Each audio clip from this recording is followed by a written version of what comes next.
December 6, 2017. Can we have a roll call, please?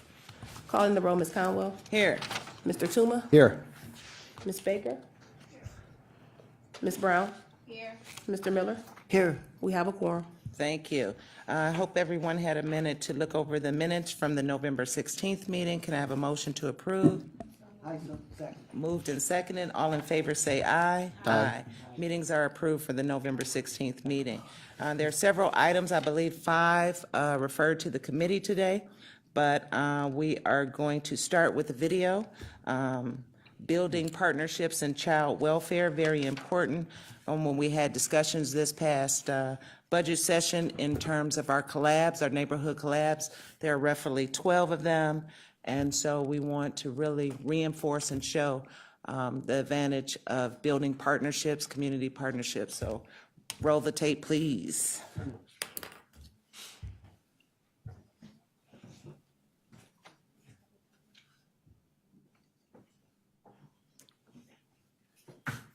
We on time, 'cause I got another meeting at 3.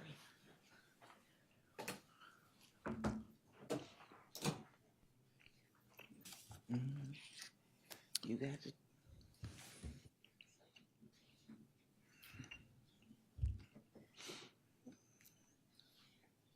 I think we need some volume. Forgive our technical difficulties.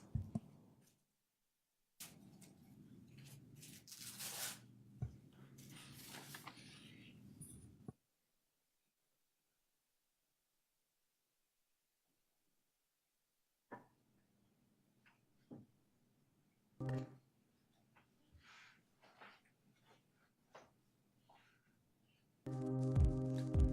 we go. First came to foster care when I was 9 years old. I was told back then that I was gonna go home within 2 weeks. When I was in foster care, when I was a youngster, I went in, I was about 5 years old. I remember a lot of those early days, so they must have been pretty traumatic. I first went into the system when I was, I just turned 10 and my brother just turned 1. And it was, we went to like 3 or 4 foster homes, I think it was. Well, kids in America move their stuff in garbage bags. That's how kids move from foster home to foster home, and their stuff is messed with. I kept on getting switched around from place to place because they couldn't decide exactly where they wanted to put me.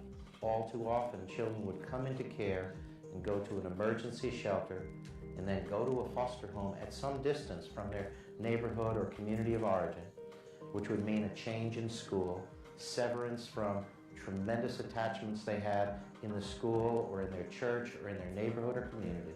So we not only removed the child from parents, which is enormously traumatic, we were adding to that trauma by removing the child from everything that was familiar to the child.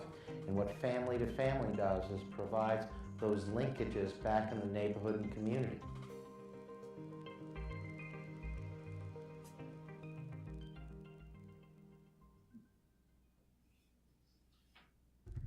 Family to Family is grounded in 3 fundamental principles which drive all of our work.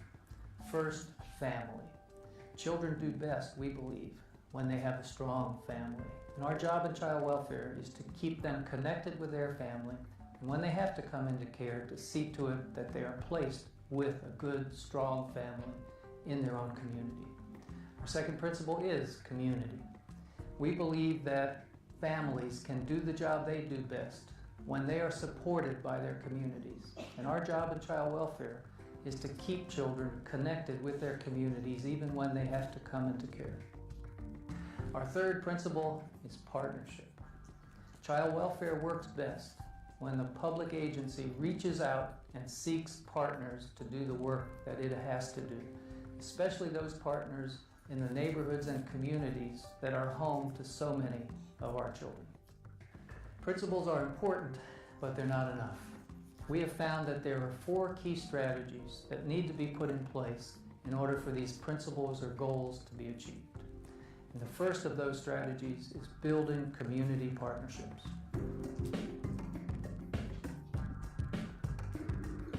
Certainly child welfare is learning that We need people on the block to care and help do that work. Schools can't educate our children all by themselves. Public child welfare cannot protect all the children. It needs to be a community effort, and I think more and more of our communities are stepping up and saying, part of that's my job, and we want to work with you. We had to be convinced that they were really talking about partnering and that they were really talking about coming to our neighborhood, very humbly, I might add, to say if they needed help. Well, what I've seen as a worker, oftentimes our jobs are overwhelming, and it really takes communities working together to solve the problems that are facing the children. And that means workers have to be responsible enough to say that I can't do this by myself, but I'm willing to work with another responsible person in the community that cares for the children just like I do. Our goal is for children to be safe also. I mean, there's no confusing that. We want children to be safe, but we want to empower families to be able to be self-sufficient and help themselves. The needs of the family may be great. You alone, as a social worker, cannot begin to meet all the needs of that family.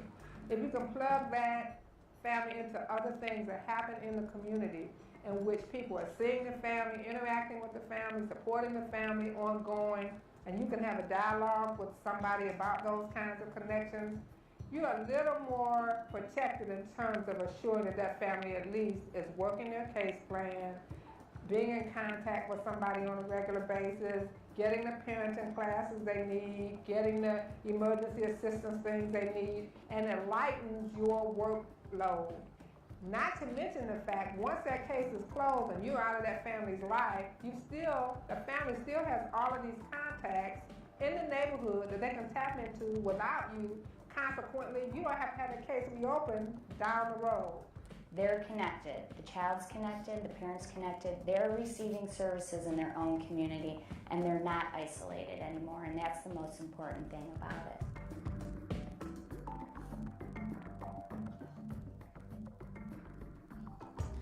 The second strategy of family to family is to build partnerships with our foster families so that we can better recruit and train and support those families, especially in the neighborhoods that are home to so many of our children. I think a lot of times a birth family is terrified of the agency world, and as a foster parent, they feel a little freer to talk to us, and we can explain to them, this is what a case plan is, and this is what you need to do, and make sure you do this so you can get your child back in a timely manner. That first visit was so important because the foster mom was happy to meet me, and we established that rapport. Well, they were threatened by me, and I was a little threatened by them too. You know, you meet the parents and you get to know them, and they see what kind of person you are, and they see that you're taking care of their kids. They feel a little better about it. And our foster parents too are trained in the concept that they are mentors for the birth parents, which is why it's so important for that relationship to develop well. I always try to let them know from the very, very beginning that I'm here to help. I'm not here to take your kids.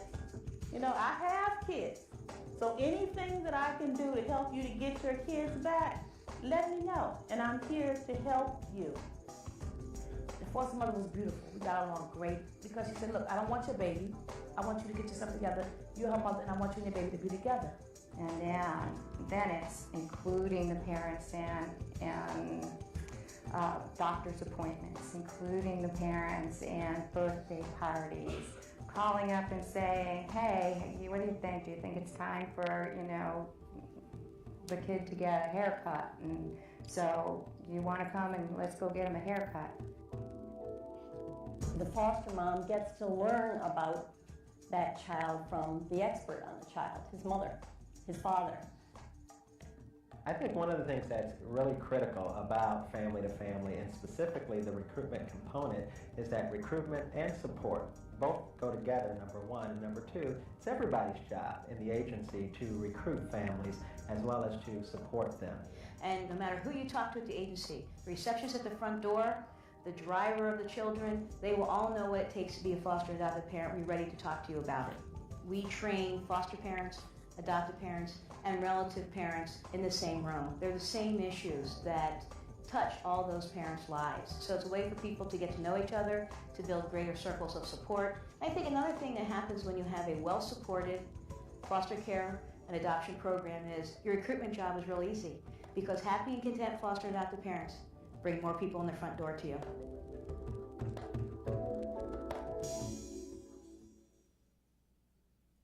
The third key strategy of family to family is team decision making. We have found that with the help of our neighborhoods and communities, and with the help of our resource families, we can make better decisions about children and families together. Up until now, pretty much we were the ones who made the decision on whether a child is safe or not safe. And when we open the doors and have everybody come sit around the table and have input into what's safe for a child and what isn't, we also have to be willing to recognize that some decisions may not be as comfortable to us, but they are in the best interest of the children. This is an opportunity for us to look at how we standardize our practices around the placement of children. The team is made up of several people. It will be the caring child welfare worker, it'll be the child welfare worker supervisor, it'll be a different child welfare who is specifically trained in the facilitation of the group process. It will be the parent, it will be the child, depending on the age of the child, and anybody the parent deems as support to that family. It could be the minister from the church, it could be the play auntie or play uncle, it could be a school teacher, it could be the neighbor next door. Anybody that the parent sees as a support to their family can be at this meeting. Welcome.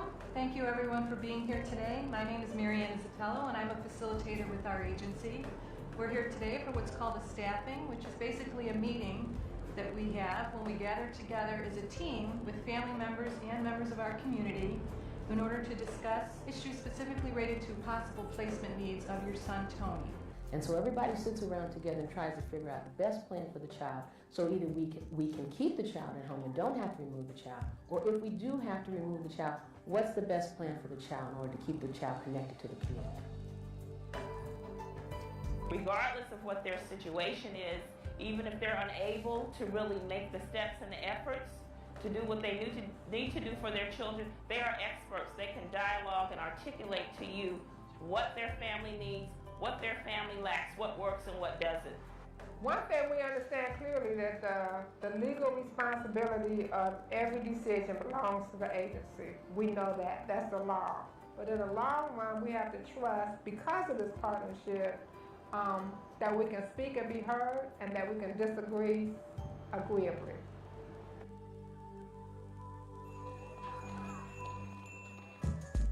The fourth key strategy of family to family is self-evaluation. We believe that the data is available now that can help us target areas where our work is needed, that can help us keep track of what's working, and that can help us celebrate the successes that we have and share them with our community. We did an analysis of placements in New York, and we found that only 12% of the children who came into foster care were placed in their own neighborhoods, and the rest all over the city and sometimes outside the city.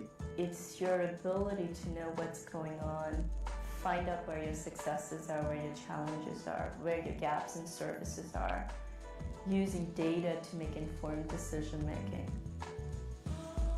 It's kind of interesting because I think everybody kind of knows or thinks they know a lot about their kids, but what it really showed to us is that we had a concentration in children coming into certain areas of the county that we didn't know before. Once we found out where our children were coming from prior to foster care with that data, we were able to go back to our current foster parents and say, hey, look at this.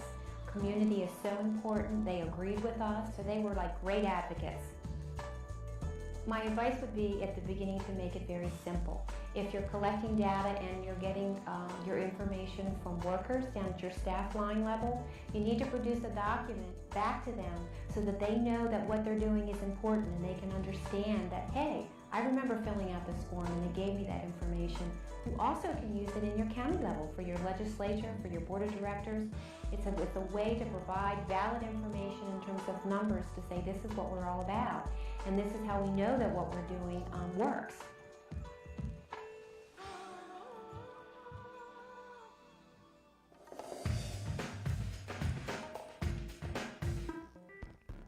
We need to do better in child welfare. But the good news is that colleagues around the country from very diverse communities are showing that we can achieve better results for families and children if we are willing to partner with our communities and to change dramatically how we go about doing our work. When I first heard about family to family, I have to admit I was sort of resistant to it too, because all I could see was what an enormous amount of work this was going to be, and oh my God, where was I going to put that on a plate that was already full and was about to crack and break? But you know, after I sat with it and thought about it, family to family wasn't saying anything that wasn't best practice. I mean, and as an ethical social worker, I think it's important in the field that we want what's best for children.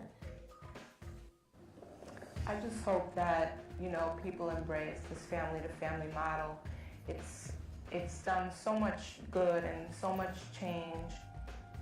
I think the energy is there, the willingness is there, the will is there. And I think family to family keeps us on the same road.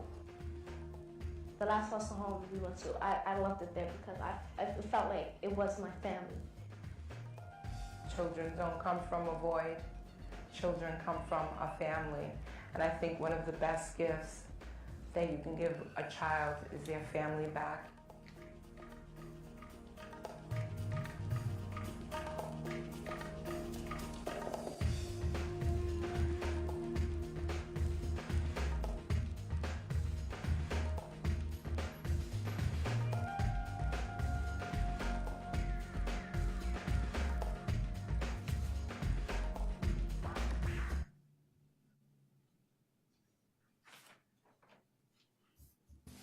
Thank you very much for that. So the key thing I hope this committee gets from this video is, number one, the importance of our children in this county, and number two, how all the stakeholders need to work together so we can keep working on this issue. Matters referred to the committee. Does the committee have any questions or discussion in terms of the video? All right. Matters referred to the committee today. Madam Clerk, if you could read in the first item in the record, please. Resolution number 2017-0233, authorizing an amendment to agreement number AG 1700013-01 with Cuyahoga County Prosecutor's Office for Legal Services for the period 1/1/2017 to December 31st, 2017, to extend the time period to December 31st, 2018, and for additional funds in the amount not to exceed $2,498,203. All right. Oh, Mr. Math, good afternoon. We're recommending entering an agreement with the prosecutor's office. Oh, there we go. It looked like the green light was already on. Anyway, this is to enter into a new agreement with the county prosecutor's office to provide legal services needed by the Department of Children, the Division of Children and Family Services. As you know, the prosecutor's office provides representation and counsel to DCFS when needed. The attorneys handle every filing that gets completed in juvenile court. They do initial complaints, motions, notices, and a variety of other pleadings. They also are responsible to represent the staff, agency staff, in every case that is filed, preparing the workers, the direct service workers, for testimony when necessary, and preparing the cases for litigation. You know, currently the prosecutor's office has about 30 attorneys that work with DCFS, and they've asked. This is a slight increase from the previous amendment. They've asked for an additional 2 attorneys. There's been an increase in the number of children that have come into placement. So as a result, it increases the workload for the attorneys. The American Bar Association determined that high caseloads are considered a major barrier to quality representation and a source of high attorney turnover. While the Bar Association says there are no specific standards of practice for attorneys representing, public services, children's agencies, they believe that the caseload should be somewhere in the neighborhood of 100 cases. Currently in Cuyahoga County, the caseload is about 130, which is creating, a stress on the attorneys in the prosecutor's office. And they've asked for this slight increase in their budget to bring on 2 additional attorneys. it was clearly, reducing the caseload is not feasible as DCFS, as the agency has, has legal duty to, to proceed on cases in which children are abused or neglected.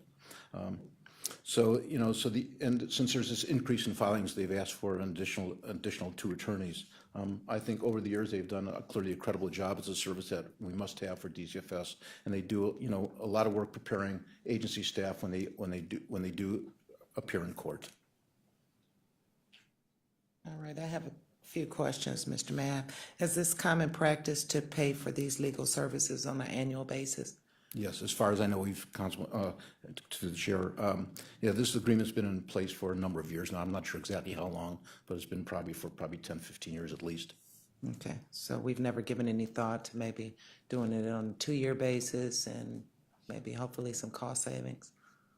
We can surely explore that. We haven't in the past, to my knowledge.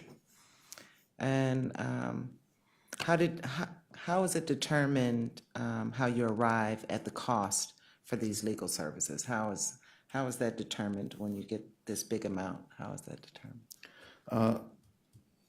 Councilman Kama, I'm not exactly, to be perfectly candid, I'm not exactly sure. I think these are the costs that the county prosecutor determines with the cost of their staff time, their staff salaries with their benefits would cost to handle this caseload. So the exact cost, I'm not sure how they determine that. I mean, currently there's about 30 attorneys that do work for DCFS, and they're adding the 2 more. So my sense is primarily based upon some supplies, the kind of the basic kind of supplies, sundry things, but most of it's clearly attorney salaries. Okay, and how is the money allocated to the prosecutor's office for these services? Is it selected on a monthly invoice or? I believe they bill us monthly. Okay. But I would have to double check. Okay. Is there any reports being obtained by, I thought the director would be here today, by DCFS on these expenses? So is there a breakdown that she gets on?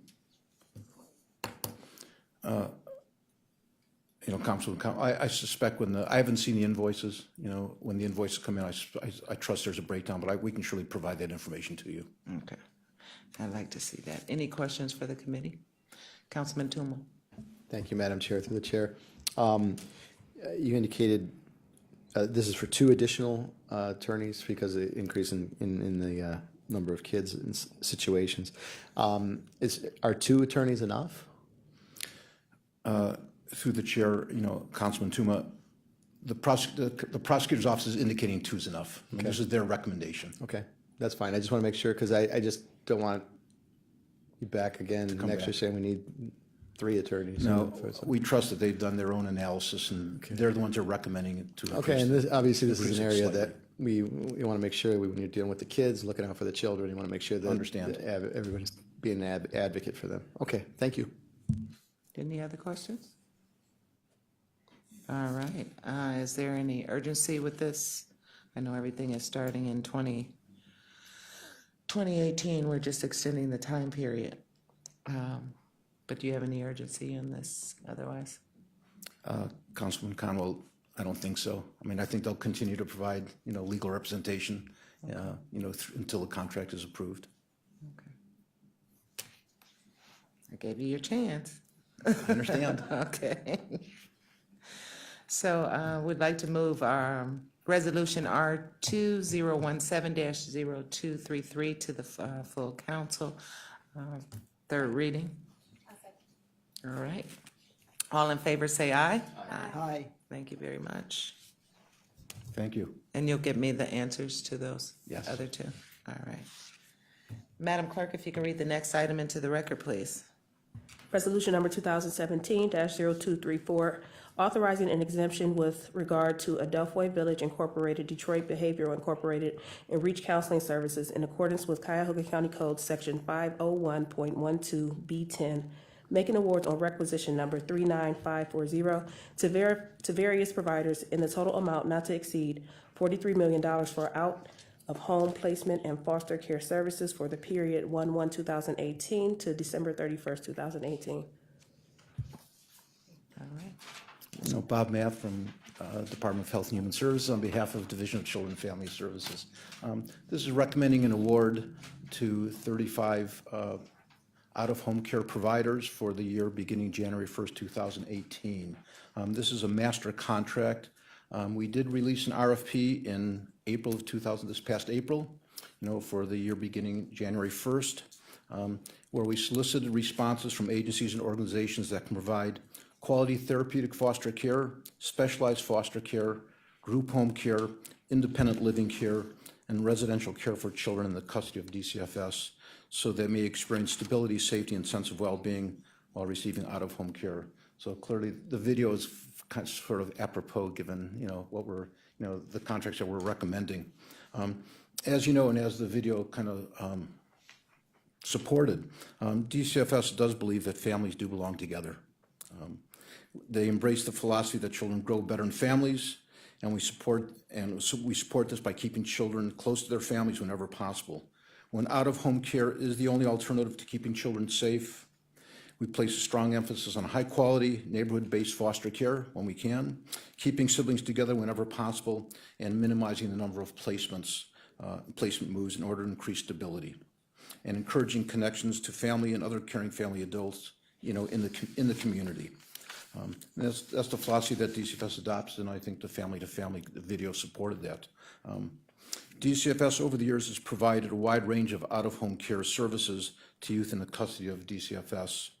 The continuum of services ranges from the least restrictive and less intensive to more restrictive and more intensive, and is based on the assessment needs of the youth that are placed in the care. Currently, there are approximately 2,000 children in the custody of Department of Children and Family Services. 56% of those children are in out-of-home placements are in foster care. The balance is either in residential care and/or group home care. Just to give you some sense, out of the out-of-home placements, approximately 68% are placed in Cuyahoga County. 29% are outside of Cuyahoga County, but within the state of Ohio. And then a small percentage, 3%, are out of state. And again, those are unusual circumstances that are based upon the specific needs of the children.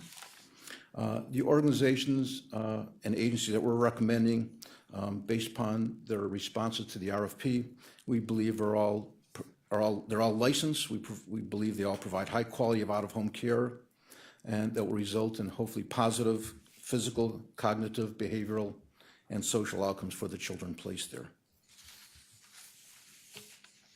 All right, Mr. Maff, the 30% reimbursement from the federal government pertains to which particular services in the legislation? It pertains to all the services. So 70% are levy funded and 30% are Title 4E, federal reimbursement. So it covers all of those? Yes. Out of these 35 providers, do we have children in all of these facilities currently? Currently we have children in all these residential facilities and foster homes. Okay, so expand a little bit. That just brings me to a new question in mind. So if we currently have children in a facility, in all 35 facilities, when it comes around to the open bid process and all that, what do we do if we find we have children stationed in one of the facilities, but they no longer continue care on that new bid process? Do we remove them, or I don't know if that's ever happened, but I'm just wondering.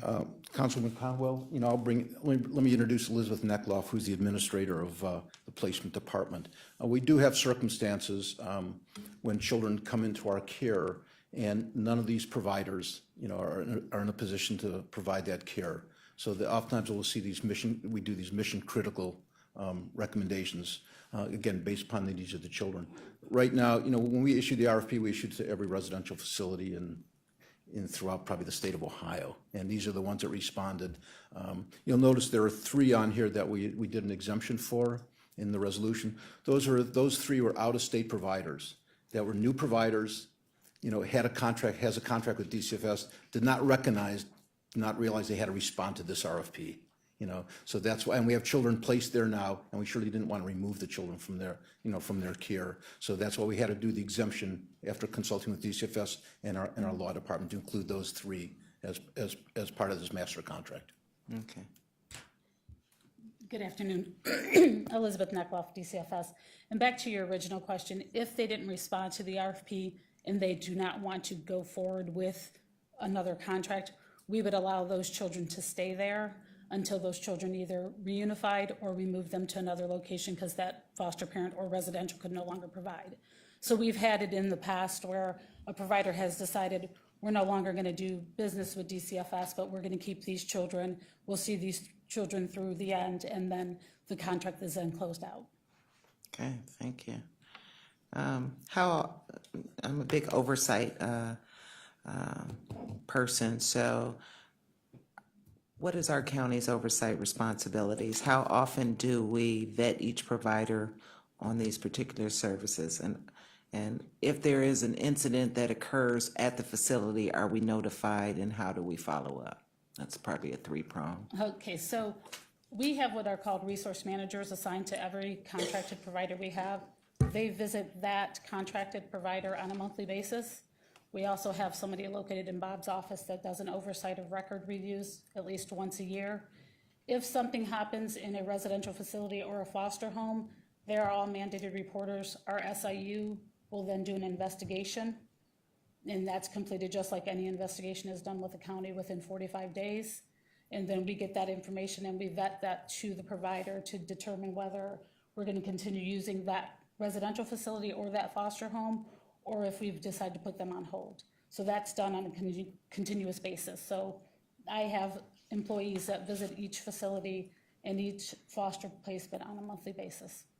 Okay. And I take it if it was something so severe for the safety of the child, they will be removed Yes. right away? Yes, if a referral comes in and it's noted that either that foster home or that residential is not the best placement at that time, the social workers are out removing that day. We also have the foster care providers are also responsible if they have a foster home that they feel or we feel is not meeting the best needs of that child at that time. They can put that child in emergency respite that evening in order to hash things out and make the best next move for that child. Okay, in terms of incidents, you've got the major unusual and you've got regular little incidents. So I'm just wondering what, are you keeping a record of all the incidents for the children or just in terms of the ones that have to be removed out of care? No, we have, my resource managers have notes on every provider, whether it's a rule violation or a major incident, which obviously there are two different ones, because with a rule violation, they can do a CAP, a corrective action plan, and the children can stay. For a major incident, the children are usually removed, but we have data on those that, that were a major incident and also that were rule violations. Thank you. I want to open it up. Councilman Miller. Madam Chair, Mr. Math, is the daily rate that we're paying the agencies the same as it was in the current year, or has it changed? Through the chair, Councilman Miller, in some circumstances, the rates, this was an RFP, a new proposal. So when we released the RFP, we indicated to the potential respondents, you tell us what it costs you to provide these quality services. Obviously, we have historical data, so we know that kind of what the range is. But this was their opportunity to say, gee, the cost has really increased over the years. So with some of the facilities and some of the foster homes, the rates have increased. Some have remained the same, but we've stayed within our allocated budget. So we've negotiated all these rates individually with all the providers. So in some cases, we have a breakdown, for every one provider, kind of what their rate was in 2016 or 2017, what the rate's going to be in 2018. Percentage-wise, what was the largest increase? The largest increase, Councilman Miller, was 10%. And did we simply accept what was bid, or in some cases did we negotiate with the providers? Through the chair, Councilman Miller, we brought every provider in individually to meet with them, and we negotiated each contract with them on a separate basis. There were some responses that their per diem rates increased considerably more than probably a little more than we could afford, that we were allocated for, and we negotiated that with them, and and they reduced their rates, to fit with our budgeted amount. So they're actually very, very accommodating.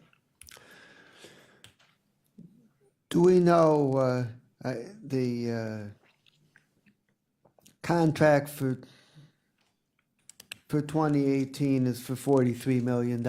Do we have an estimate of how much we're going to spend in 2017 and an actual as to how much we spend in 2016? Through the chair, Council Miller, I could get those numbers. I know what we were allocated. We were allocated $44 million in 2017, and it appears that our spending is going to be closer to $41 million or $42 million. I'd have to go back and look at the invoices from, the year from 2016. But that's how we arrived at the $43 million that was allocated based upon the last several years. Okay, I would like to see those numbers. We can provide that to you. And final question. In addition to these 35 providers, are there any others that proposed, but either we rejected them or else we could not reach an agreement with them on price?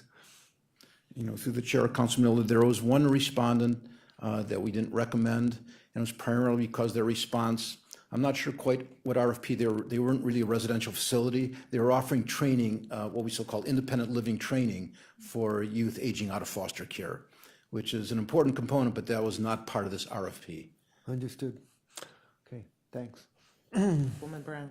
Thank you. Thank you, Madam Chair. I also like to note that the OBM provided the response with regards to the prosecutor's question to the committee in our emails. But my question with regards to this item, this is a new RFQ, and I think Councilman Miller alluded to it, so we can determine whether there was an increase or decrease in cost of services. But I also wanted to ask, is this philosophy, if you will, based on the recommendation that Director Pristow had originally made? Is this part of that introduction to services? I don't know, some of my colleagues might remember a consolidation of services and trying to incorporate multiple contracts under one umbrella. Is this? Through the chair, Councilwoman Brown, no, this is, I think he was referring to several other services that are provided through DCFS, such as this family to family that and there's another services for master contract for something called family focused supportive services, and there's a third one for tapestry services. So Director Pristow at the time was kind of looking to see where there was some overlap and which of those contracts could be, combined or consolidated. This is strictly for residential, group home and foster care services. Okay, and then there are different levels of services that the foster care provides. High-risk assessments are also included in this. As I understand, there may be additional resources allotted for children that are, I guess, a little classified as a little more dangerous to the parents. Is that accurate? Through the chair, Councilwoman Brown, there are 6 levels of care, standards of care that DCFS operates under, from kind of less intensive to very intensive, depending upon the needs of the child, and the rates reflect that. So clearly that someone with less restrictive, the rates considerably lower than somebody that needs therapeutic, residential care, where it's much higher depending on the needs of the child. So. And is this a combination of temporary and long term, or is it one or the other, as far as providing foster care? Through the chair, it would be both. It would be short-term and long-term. Okay. Clearly, the short-term is the most desirable, so we can move towards reunification. Long-term is when reunification is not possible, and we look at more permanent type of placement. Okay, and then the last question. We talked about keeping the children close to the family, yet we have like a 27% out of the county placement. Can you speak a little bit more as to why that's occurring? So currently what the issue we have seen over the last several years is Cuyahoga County only has a certain number of foster parents that are willing and able to take the children that we have. So if that's our number one goal, is when we do the level of care tool, neighborhood of relevance or neighborhood of importance is the first thing we look at. But if there's no foster homes or no available homes in that area, we look to seek a different foster home in a different location. Oftentimes, we have to go out of county because all of our foster homes are taken with, our agency homes are level 1 homes, so those are usually for our younger children. So if those homes are occupied, then we go to the networks. And our networks also contract with pretty much every other county in Ohio. So not only are we fighting amongst ourselves here, we're also fighting with pretty much 87 other counties to find beds for our children. So that's why oftentimes you'll see that there's a Cuyahoga County kid in Lorain County and potentially a Lorain County kid in Cuyahoga County because that's the bed that was available at the time. So is the eligibility for this, it is a county standard, not a state standard though, is that safe to say, or is it both? A county standard to stay within Cuyahoga County? No, as to determine who's eligible to receive the foster children. So if we're competing with our other 87 counties, is there a statewide standard that allots to make sure we're all being, I guess, graded on the same scale? Well, you get licensed, as a licensure, you're licensed for, say if you're a network provider, there's certain classes you take and then you're licensed to be a therapeutic foster care provider. So whatever county, say for us, that'll be a level 3 or 4 child. For Lorain County, that could be a different level because it's based on what they're using to assess, but that's still a therapeutic home to them. So that's what they're licensed for and that's what they'll take. Okay, that makes sense. All right, thank you. You're welcome. Any other questions from the committee? Hearing none, is there a rush on this one as well? Or not? Councilman 3 Conwell, readings. if we could suspend a 3rd reading, this way they could be approved and the contracts will be in place by January 1, for these providers. All right, can I have a motion to move this to the full council for 2nd reading suspension? Also move. Moved and seconded, all in favor say aye. Aye. It has been, at your request, 2nd reading, sir. Thank you very much. Madam Clerk, if you can read the next item into the record. Resolution number 2017-0235, making awards on requisition number 39732 to various providers in the amount not to exceed $2,120,700 for various services for the Cuyahoga Options for Independent Living Services Program for the period 1/1/2018 to December 31st, 2018. All right. Good afternoon. Paul Porter, Health and Human Services, on behalf of the Division of Senior and Adult Services. This is a recommendation on an award for our RFP for our Options for Independent Living program. We contract with various providers to deliver services throughout Cuyahoga County for several core services to help seniors age in place in their homes versus moving into a care facility. Those services include chore, emergency response, grab bar installation, homemaker services, home delivered meals, transportation, and we are adding back personal care as a service. That was a service authorized under these contracts from 2000 to 2010, and we are bringing that back based on client demand for that service. The maximum contract value for the 1-year period is that $2,120,700, and that's divided among the various services as a master agreement. We do have 5 new vendors that are entering into contracts with us. 4 of those are brand new to the options program, and GeoCare is a previous vendor that's returning after a 2-year absence. Can you cover the new ones, Paul? Absolutely. We have Buckeye Home Care Services, Renaissance Home Health Care, Transport Assistance Incorporated, the Visiting Nurse Association Healthcare Partners of Ohio, and as I mentioned, GeoCare that's returning after the 2-year absence. I did also want to highlight that we have experienced increased demand for the services under our options program since the start of 2017. When comparing the number of active clients January 1, when we had 1,044 clients, to the number on December 1, when we had 1,188 clients, that represents a little bit less than a 14% increase, or a total net gain of 144 clients. So we are seeing more clients seeking services under this program, and that includes demand for every one of the services. Each of those had an increase in client numbers. There were no decreases for any of the services that I mentioned. Okay, even in the home care? Absolutely. Okay. Does DSAS provide any oversight of these agencies that they contract with? Yes, DSAS conducts customer feedback surveys with the clients under the options program. That includes surveys that are done by DSAS's quality assurance department, as well as phone calls that the case managers make to the individual clients. Additionally, there's a contract monitoring function completed by the Division of Contract Administration and Performance. And how often is that done? Those are done approximately every 6 months. The contract monitoring, the individual client satisfaction surveys are done every 6 months by DSAS, and then the phone calls to the clients take place on a monthly basis from the case managers. Okay, I know in the past, there has been some because of your aggressive oversight in the Department of Senior and Adult Services, there has been some agencies that have been removed from the list. So going back to GeoCare, just to make sure, since you stated they were a previous contractor, they're not one that was removed in the past, were they? No, they were unable to submit a proposal for the current contract period. They wanted to be a contracting vendor with us. We went through the competitive procurement process. That would have been in 2015 for the 16 and 17 contract period.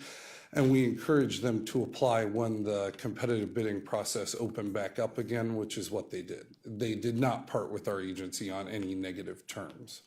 Could you touch a little bit, Paul, or invite a guest up, a lifeline, the importance of the options program and actually keeping individuals in their home?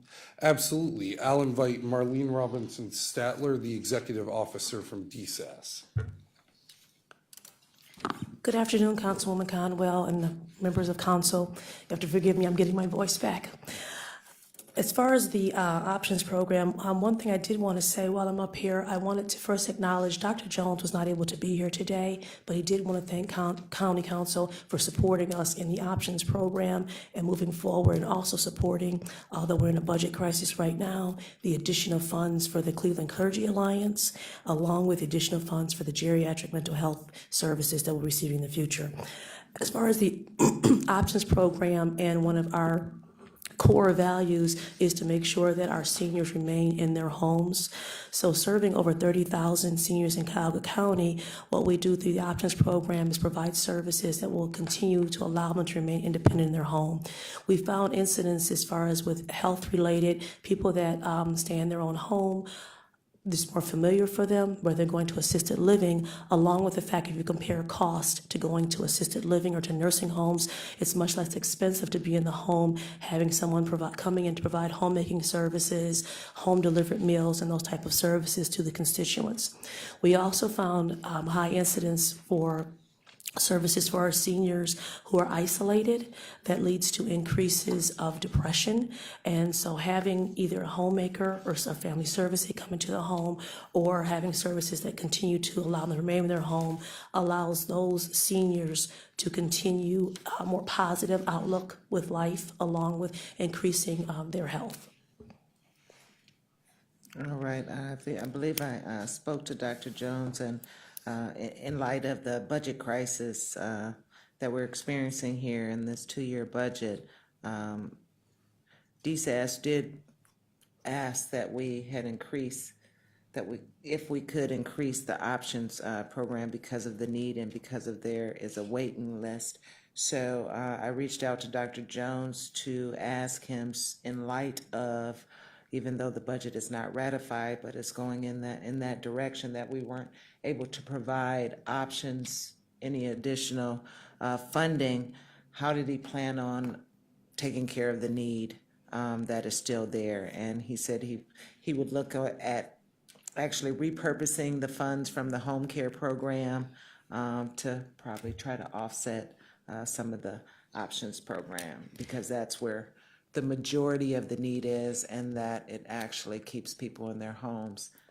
Could you go over the cost, a few of the key points of the cost, like emergency care, those type of items that individuals in nursing homes and assisted living, the benefits that the options program has over those high costs?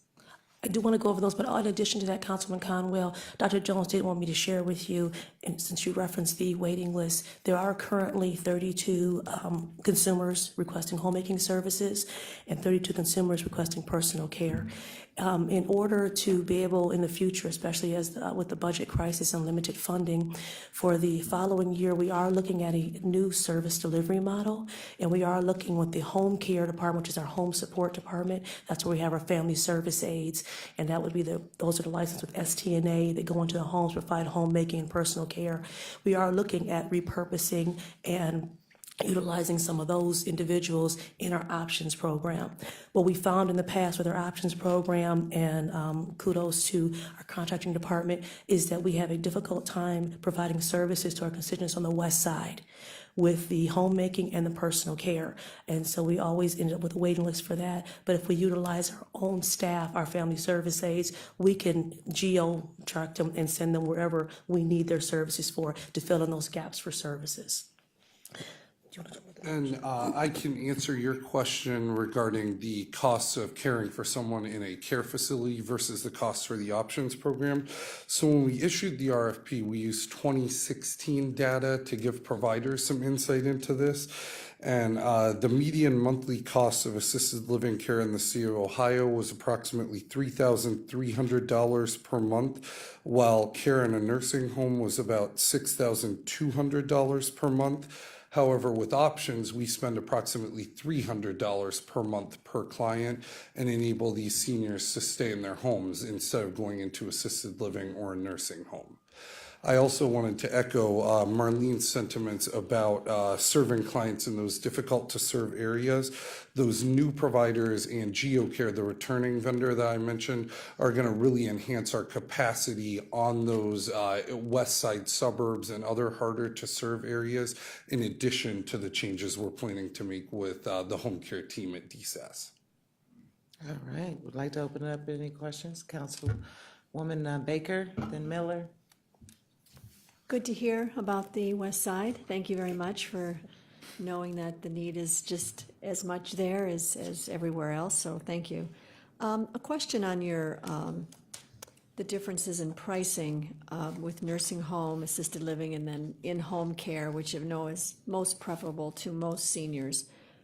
But there are extenuating needs that I would think you would encounter outside of food and medication and housekeeping, things like that, companionship, and that would be the care of the home, the grass cutting, the maintenance of the roof and exterior, and all the things that go with a home that you wouldn't have if they were in a controlled environment. So how do you overcome some of those issues, especially if someone is up in years, maybe have neglected their home for a while, because of whether just capacity of being able to do it, both physically and financially? How do you overcome that piece of the options program for $300 a month when you have those extenuating circumstances? Okay, there are two avenues that we take in regards to that. One is we do referrals in the community for services such as that. Sometimes we could refer to a SIL program for services for independent living. We could refer to other home area programs in some of the local areas. Cleveland Heights has a particular program they provide, but also through our Senior Innovation Forum that we have providers. That is one program that we're hoping to be able to be replicated and modeled is our Project Care that actually provides services in a certain number of areas and constituents, and they actually pay a partial payment for those services, but receive things such as snow removal, leaf pickup, and things like that. And it's concentrated in one area, and so we initiated that or sent the RFPs out and received some of the areas did collaborations, and within those collaborations received a grant, and they have been able to continue that model. We're hoping to replicate that in other areas, but at this time we either utilize them if they're in that particular geo area, which is Cleveland Heights and some of the other suburbs, or we also do referrals to other resources that we have. Just as a follow-up, do you, when you say $300 a month? Excuse me, can you turn your mic on, please? When we say $300 a month, are we incorporating those costs Are we acknowledging that there could be higher costs staying within a home or not? This is 300 just specifically options, and any extenuating costs are above and beyond that and not considered. The $300 figure, Councilwoman Baker, is just the cost of these specific option services. Now, in addition, through DSAS, we do provide emergency assistance also for our seniors, and the maximum for that is $500. So that could help with utility assistance, that could help with food insecurity as far as grocery items and so forth. So we have utilized those services also for our seniors. The only thing I'll finish in following up is that when we compare different services, the assisted living and the nursing, that's all in corporate. I mean, that is food, shelter, everything is in that number. Sure. Where with options, only the absolute of what's needed is in that number. And certainly I'm all in favor of keeping people in their home, especially if they want to be in their home. But that is a consideration as part of what it takes to keep people there. Absolutely. That's all. I just was curious how you would answer that. Thank you. Councilman Miller? Yes, Madam Chair, Mr. Porter, could you tell us again the list of services that are covered by the options program? Absolutely. So as I mentioned before, we're adding personal care back into the mix. The additional services aside from that include chore, emergency response services, grab bar installation, home delivered meals, homemaker services, and then medical transportation as well. And you said there were 32 on the waiting list for homemaking and 32 for personal care. Do I assume from that there's not any waiting list for the other services? Not at this time. And what is the total expected expenditure for the options program for 2017? Sure. I believe right now we had to do a couple of amendments, so I can get back to you with an exact figure, but it's going to be right around the same figure for 2018. We did not budget for any changes in services, so approximately $2,100,000. I believe we've got $2,120,700 with this contract. The final numbers for 2017 are going to be at or near that. I can get you the exact numbers though. And how are you able to add the personal care services for the same amount of money? We did have to move some dollars around within the contract, and I can give you specific details about those with the money for transportation and homemaking in particular. That's where we had to make some adjustments. Homemaking is our highest cost service right now, and what we were seeing was homemaking clients wanted to receive personal care in addition to that. That's why we were able to work with that funding to add the personal care. At this point, it's all under a master contract agreement. Our starting budget for the personal care is $35,000 versus over $900,000 for homemaking. So it makes up a fairly small portion of our initial budget. We want to see how that actual demand for service translates into services delivered based on the authorizations for service we do during the first quarter of the year. We anticipate that these initial starting allocations for each service might fluctuate throughout the year based on the individual demand for each of those services. Which of the programs are going to provide the personal care services? Sure. We are going to have a total of 8 vendors for personal care services. Let me pull out my list here. 7 of those 8 vendors provide homemaking in addition to personal care, so they do both. 1 vendor, the Visiting Nurse Association, only proposed to deliver the personal care service. So the vendors for personal care are going to be You First Home Care Services, Excel Healthcare Providers, the VNA, which I mentioned, Priority Home Health Care, A1 Healthcare, Buckeye Home Care Services, First Choice Medical Staffing, Renaissance Home Health Care, and then Solutions Premier Services. Okay. I appreciate all the good work. I don't think you have enough money to meet the demand for, and so we're going to have to try to work with that during the year and see if we can meet. We'll have to monitor it and try to meet the demand that's out there. Thank you. Thank you. And then one thing that I have learned that DSAS, and it's no reflection on any of the other agencies, but it is one that fluctuates because I guess they're under the master contract. They're able to fluctuate their, so if they have a high need for transportation 1 month, you know, they can pull some dollars and move some dollars around. So it's not like they really didn't need the money. They're just doing the best that they can in terms of leveraging. But I just want to make a follow-up on the waiting list. I forgot to ask my second part of that. What happens while individuals remain on a waiting list? So how are we reaching out to them? We know we have 32 individuals. Are we reaching out to them on via phone, or how do we keep connected with to see if anything in their life has became like an emergency? Well, two things that we do follow with the consumers to see if the services that were originally requested are still needed. We also look at our attrition. So as we have people that are being removed or deciding they no longer need our services, then we're looking to that list and making contact with them, but also on a regular basis following up with them to see if they still are in need of our services.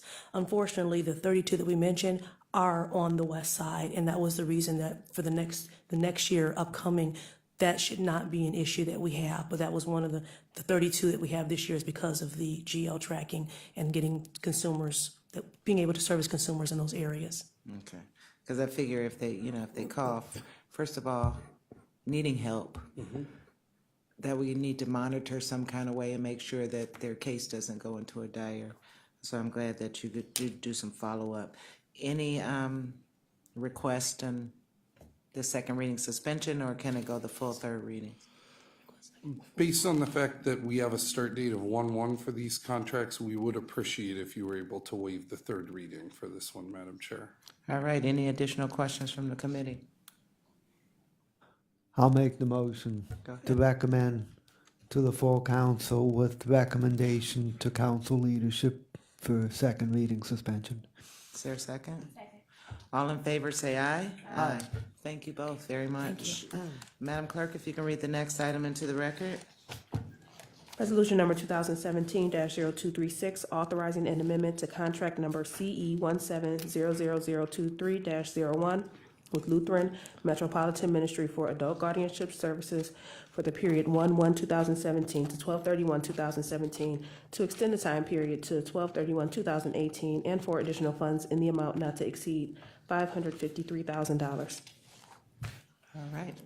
Good Welcome afternoon. back, Mr. Porter. Thank you very much. This is our contract for guardianship services for seniors and adults with disabilities throughout Cuyahoga County that are in need of a guardian without anyone in their lives who would otherwise be able to serve as their guardian. Lutheran Metropolitan Ministry has provided this service for a number of years to clients of DSAS as well as clients referred by the probate court. And this is a joint contract that DSAS and probate court both provide funding for. We authorize people to come in as guardians and help with placement, with medical decision-making, with applying for benefits, and referrals can come either through our adult protective services intake process, or someone might be living in a nursing home or hospitalized and unable to make a decision regarding a medical procedure, placement, or applying for benefits. So then probate court or one of those agencies like a nursing home or hospital could make a referral directly to Lutheran Metropolitan Ministry under this contract. DSAS issued an RFP for these services, and Lutheran Metropolitan Ministry was the recommended vendor for 2017. We gave ourselves the option to extend the contract by up to 1 year under that RFP. based on provider performance and funding availability. DSAS and the probate court both have been pleased with the performance of Lutheran Metropolitan Ministry. We're not seeking a change in value for the contract. The service rate is going to remain the same in 2018. And I'm pleased to say, I know that questions came up about managed enrollment by Lutheran Metropolitan Ministry. They had a waiting list at the beginning of 2017 because their caseloads were higher than what the recommended size would be. They were able to work through many cases that were on their roster and close cases or restore people to competency, to have a hearing for competency restoration, or find other suitable guardians that weren't apparent at the time of application. They are now below that maximum caseload number, and they have been accepting new referrals since the middle of the year.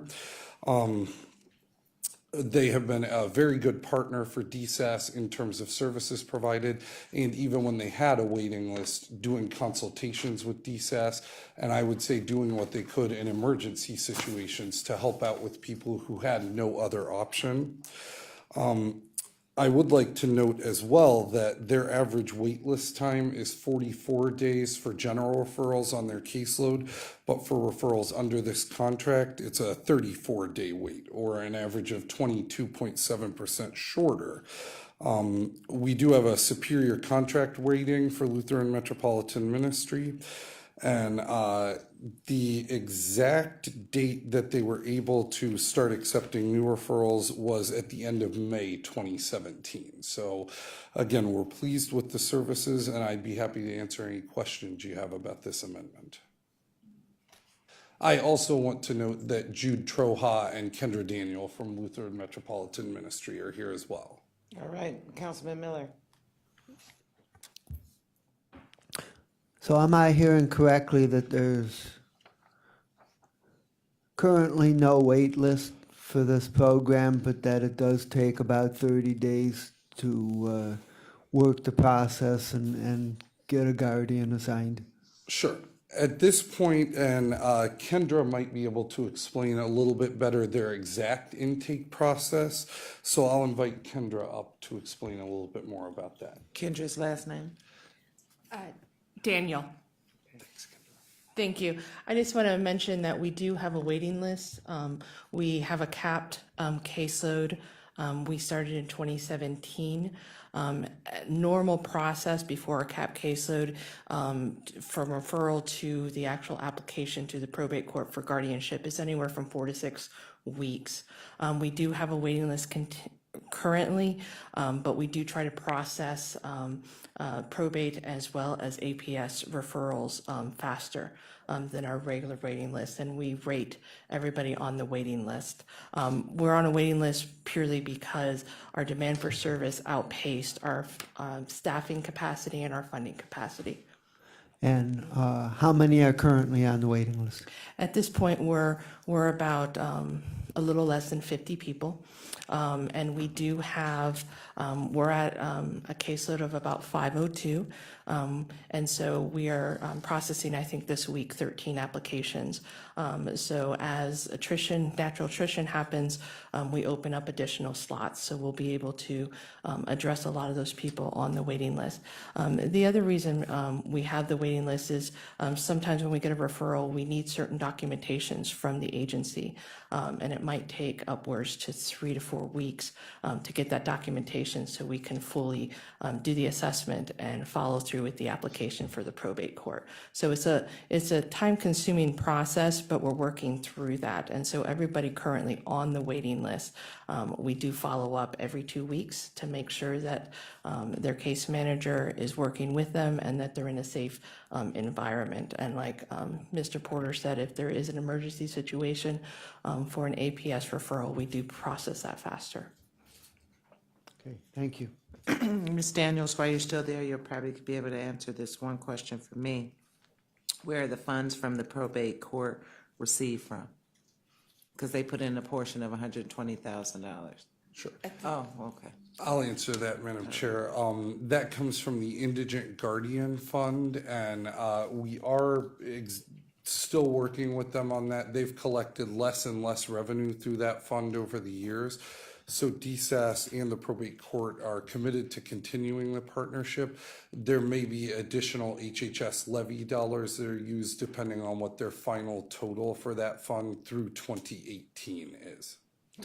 Yeah, I saw the verbiage in the legislation about the indigent guardianship fund, but how does it get into that fund? Like, is it some leftover court dollars or? I'm sorry. Yeah, Yes, so- the Indigent Guardianship Fund, it's fees that the court collects from different guardianship applications as well as other applications that the probate court processes. Okay, thank you. Any questions from the committee? All right, Mr. Porter, how long has LMM had this contract?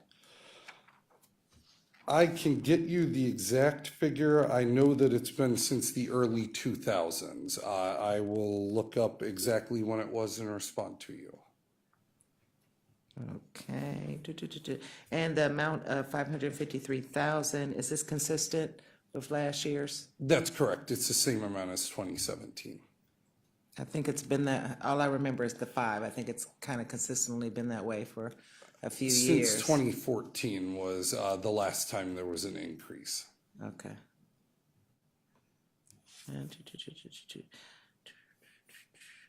Okay, in the next open bidding process for this contract, will the county have to start to make sure we meet the, so, because I'm about open bidding and having a fair process, so when will we actually have to put that out forward? So this is being extended for a year, so in 2019, when will we actually, as the county, have to start that process to be able to be prepared for 2019? I would anticipate that sometime this spring we'll be working on the RFP. That was what we did in 2016 in preparation for the 2017 contract.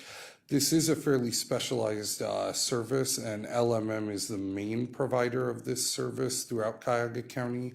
One of the main alternatives when we were exploring competitive bidding in 2016 would be looking at attorneys or law firms to provide a similar service. That would result in quite a bit of a cost increase based on what we pay for a unit rate for this. But we do intend, as we did when this was RFP'd in 2016, to cast a wide net and release it to as many possible vendors as we can in order to generate quality responses. All right, I think that's all my questions. Any others? All right, any need to move this to second reading suspension, or can we go 3 readings? This contract does start 1/1 as well, so if we could do the suspension, that would be preferable. All right, I make a motion to move this one to the full council under second reading suspension. Is there a second? Second. All in favor say aye. Aye. All right, thank you, Mr. Porter. Thank you. Madam Clerk, if you can read the last item into the record, please. Resolution number 2017-0237, making an award on requisition number 40338 to Mental Health Services for Homeless Persons Incorporated, doing business as Frontline Service in the amount not to exceed $1,222,993 for temporary housing services for single adults and youth for the period 1/1/2018 through December 31st, 2018. Good afternoon, Bob Math on behalf of the Office of Homeless Services. Chair, Ms. Conwell, I think Director Gillette, contact you indicated that she was tied up. We had some visitors from HUD. They were here this afternoon providing some technical assistance, working with the Veterans Homeless Initiative. So that's why she was unable to attend. So I'll do my best to represent the Office of Homeless Services. We are recommending mental health services for homeless persons, doing business as Frontline, to continue to operate our temporary housing program, which we call North Point Temporary Housing over on 15th and Superior. We did issue an RFP. We released it this past spring. Frontline was the only respondent. But that being said, as you've probably heard me before, we don't necessarily recommend an award based upon default. We recommend an award based upon the quality of the services and the quality of their response. Frontline we partner, the purpose of the temporary shelter is housing services for single adults and youth throughout our county. And part of their activities are to link them to mainstream benefits, employment resources, and services that will assist them to eventually secure permanent housing and achieve self-sufficiency. We do partner with the City of Cleveland. The City of Cleveland owns the building on 15th and Superior called North Point. And so we've partnered with the City of Cleveland since 2008, since we started this temporary housing program. And it's geared to assist anyone experiencing housing crisis.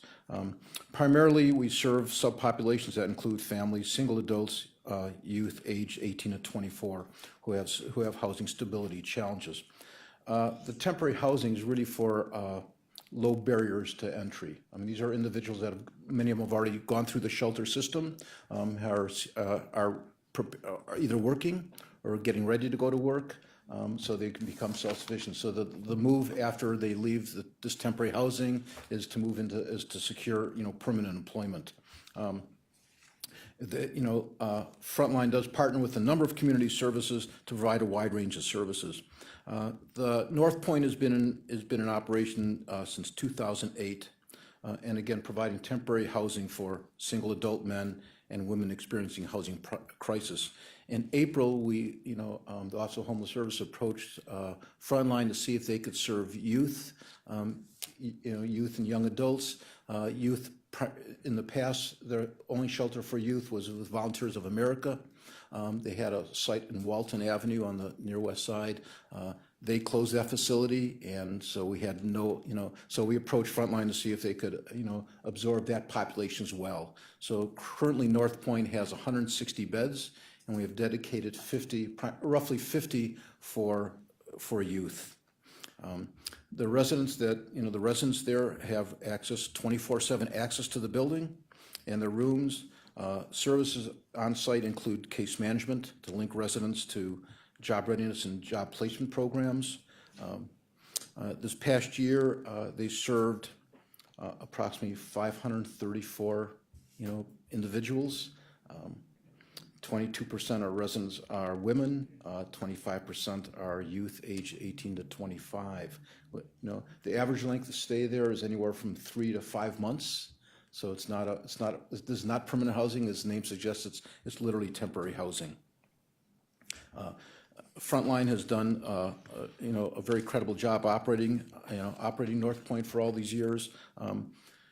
In addition to operating the temporary shelter, the temporary shelter program, they have to comply with the Office of Homeless Services Advisory Board, who has adopted community standards for facilities serving homeless persons.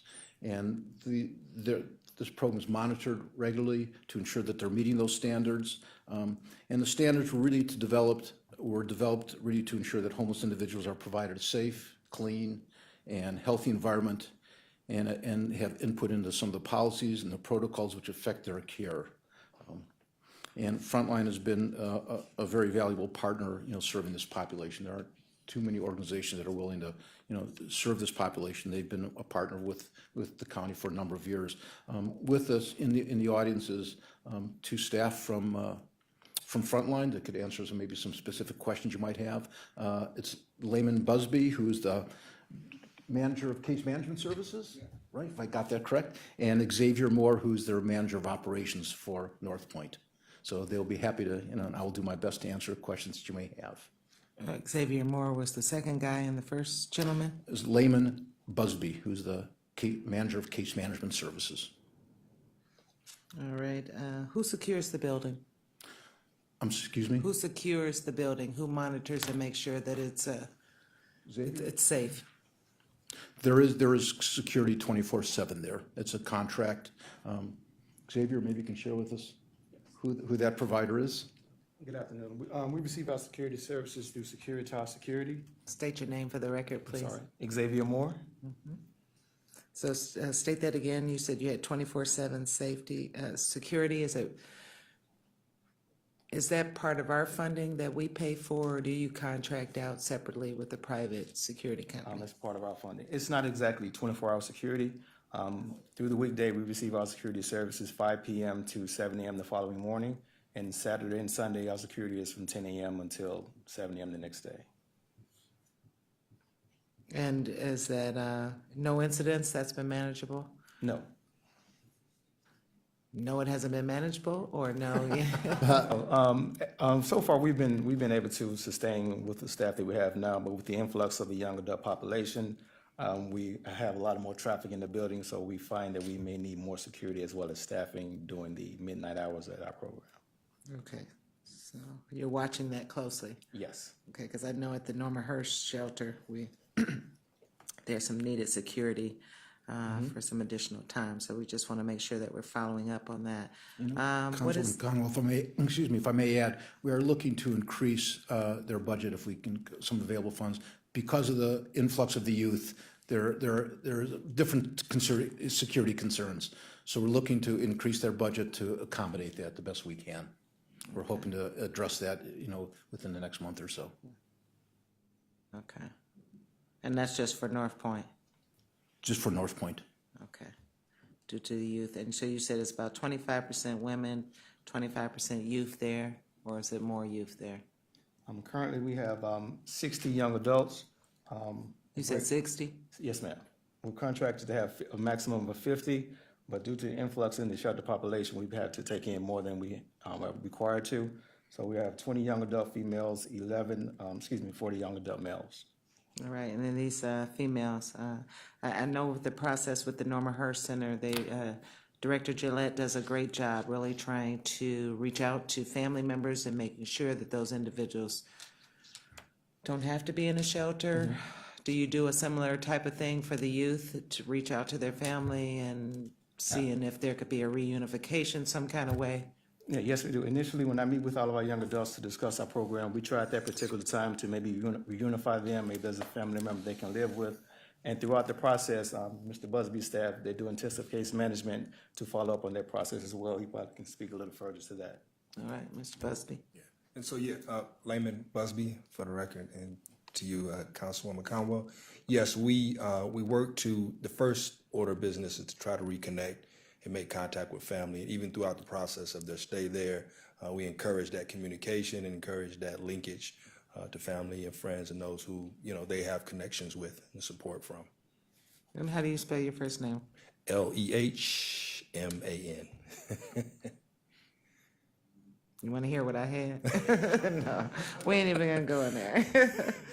All right, any questions for these gentlemen? Mr. Tuma and then Mr. Miller. Okay, thank you, Madam Chairwoman. When I look over there. Want to go? Okay. Just through the chair, what is the average length of stay for individuals who are going through the temporary shelter? Well, currently the average length of stay is about 130 days. We allot 180 days. So we've been, and for youth, I want to say it's less than that. Currently, it's about 120 days. Roughly. Okay, and is that consistent with shelters and the homeless shelters in general for the temporary shelters, or are these longer stays or shorter stays than or on average? I suppose when comparing it to the national average, or in general with transitional type housing, the length of stays would generally be roughly around a year. We've been able to reduce that and continue to work to reduce that time, and again working with some of our community partners. Good. And do you find the resources that are available at the shelter, trying to help people find gainful employment and such, helps with that, getting people in and out quicker? Do you find that is part of the reason why, you think? Yeah, I believe that with connecting and partnering with many of the local and area, if you will, organizations and agencies, that we've been able to bring many of them in-house. We've been able to get them to partner with us to come in-house and help our folks to connect with local employment, local training organizations, scholarships and things that are available to them, and it does increase their self-sufficiency and ability to exit the facility. And then, thank you. And then one final question. So why do you think there's more of an influx of young adults coming through currently? What would be accounting for that, in your opinion?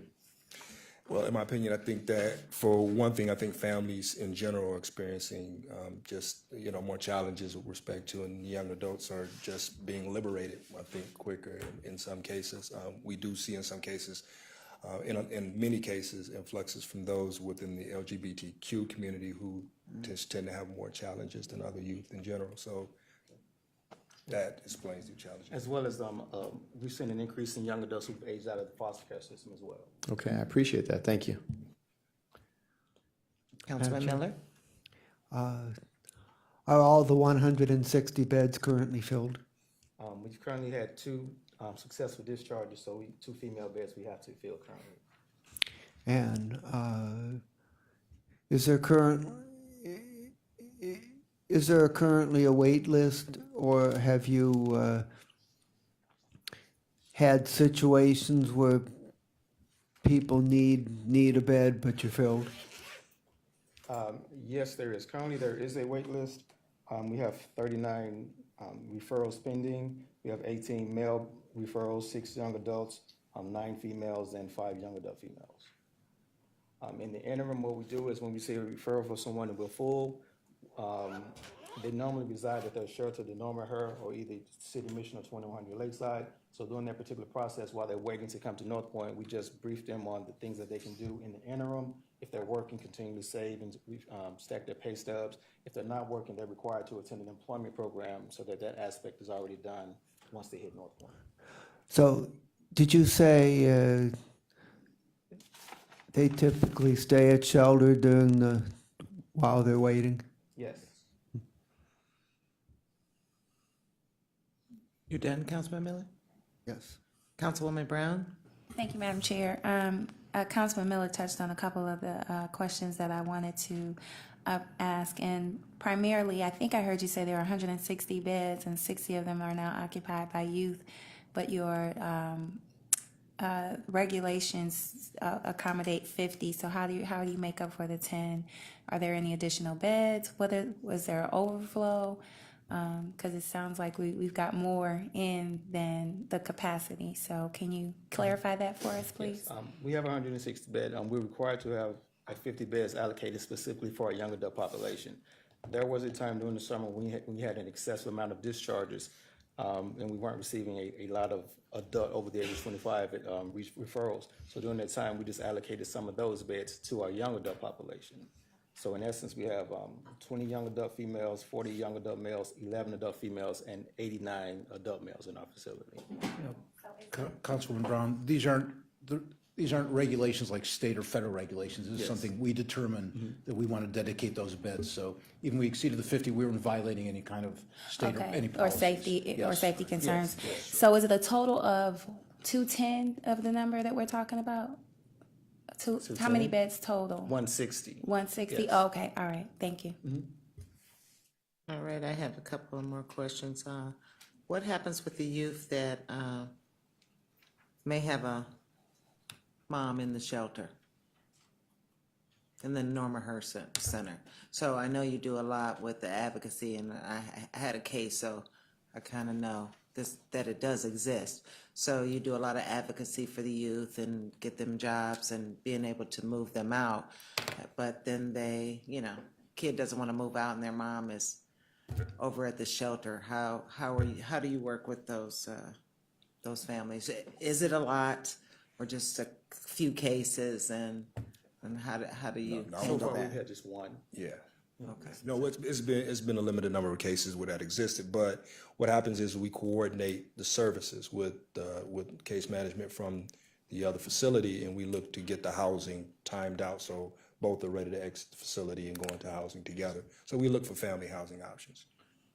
I think, Councilwoman, Council Chair, I think it's all part of the continuum of care for the Office of Homeless Services. So there's this, there's constant communication between the coordinated intake, which is the front door, for people who need to access, emergency shelter, with women's shelter, the men's shelter, North Point, as well as overflow shelters that exist throughout the community. So there is that kind of constant communication that goes on between all the organizations, and it's just part of that whole continuum of care.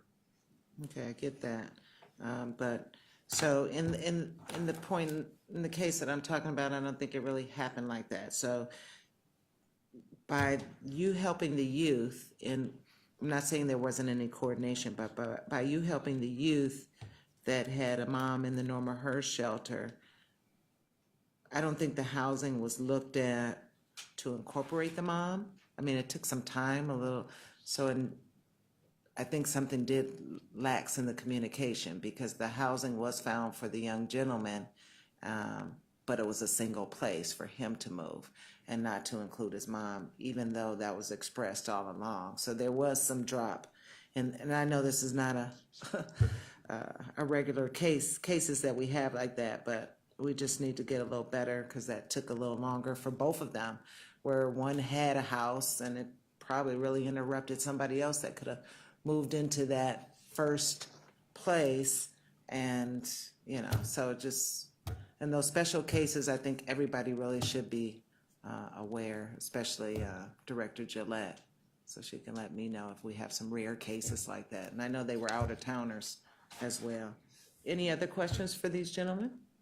I have one for Mr. Math, or the gentleman. What is the county's oversight in terms of getting out to this facility or checking on Frontline to make sure that they're doing their proper oversight? Madam Chair, they will be put into our mix of our monitoring activities. So part of the reporting that that North Point will have, much of the demographics, the county entrance, the exits, the length of stay, and then we will monitor during the course of the year. We'll do site visits like we do with all our contracts now, and case file reviews to ensure that they're not only in compliance with the contract, but more importantly, to providing the quality services. So they will be part of our monitoring process going forward. And you heard earlier, you were in the audience, and you heard kind of how DSAS handles their with customer survey. Is that done kind of here? I mean, you do site visits, but do you reach out to the residents to actually know what they're? Yes, Madam Chair, we've built into all the RFPs that we issue a customer satisfaction component, and we review the tool they use, and we negotiate with them. We work with the contract providers to determine who should be surveyed and when they should be surveyed. The bottom line is we expect everybody to be surveyed. We don't place expectations in terms of how many surveys are returned, but we do expect everybody. If you only survey those that successfully complete, then we're going to get all these favorable responses.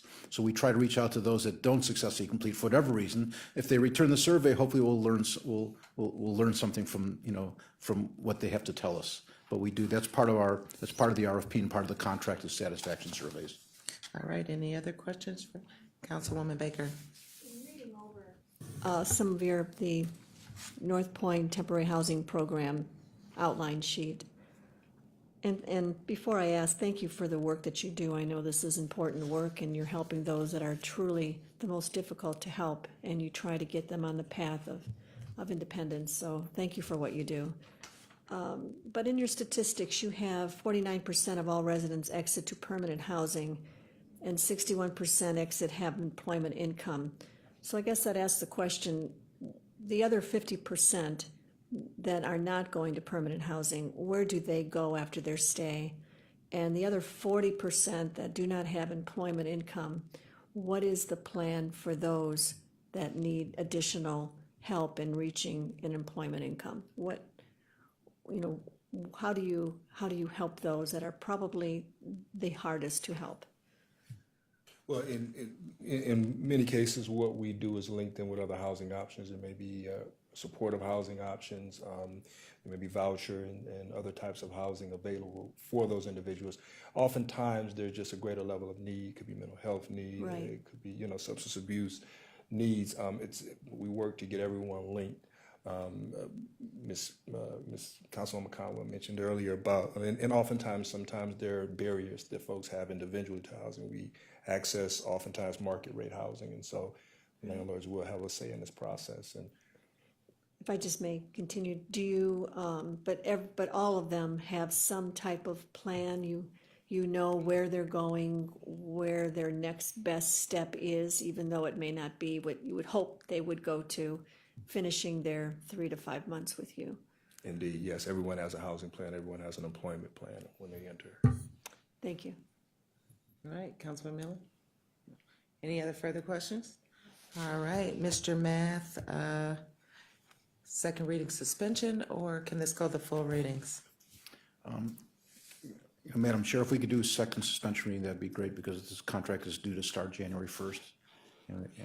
All right, and I want to thank Mr. Bugsby and Mr. Moore for coming out. First time I think we've seen you. It's usually Ruth Gillette. You should come out a little bit more. We'd appreciate it. Thank you both for coming. Can I have a motion for second reading suspension to the full So council? Moved and seconded. All in favor say aye. Aye. Meeting is adjourned. Thank you.